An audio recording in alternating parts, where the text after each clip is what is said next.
मु जेडी सार MSc from NIT Karnataka सूरतकार। सो जेहेतु आपण मैंने देखिपे आमर इंस्टीट्यूट रे 2 वर्षर पुराणा किंतु जदि आम कहवा लेक्चरर मान कथा से बहुत हाईली एक्सपीरियंस। जदि आम फिजिक्स कथा चिंता करवा ताले आमर श्रीनिवास सर जी अच्छा सी 30 वर्षर एक्सपीरियंस अच्छी आ सहित भी आहरी 2 जन भी आम फिजिक्स लेक्चरर अच्छा केमिस्ट्री मुझे अच्छी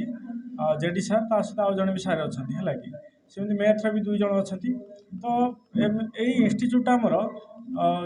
से मानक नहीं तैयारी जो मैंने केवे मोर बिजनेस पर्पज कहीं करना पिला केमी उन्नत मानर केमी आम शिक्षा प्रदान कर आम बहुत मान फोकस करुचु मैंने जेहेतु मैंने पिला सहित भी इंटराक्शन आप कले आपण मैंने पिला पाखर भी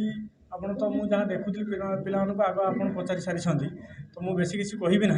किंतु पिला ही आम सब माने बहुत भल कहते आप तो निजे ही देखई पारे। तो मुझे मो इंस्टीट्यूट विषय बहुत बढ़ई चढ़ी आ कि कहवाक चाहूनी तो आपण मैंने चाहिए माने आम लिफलेट भी आप पाइपर टीचर मान सविशेष तथ्य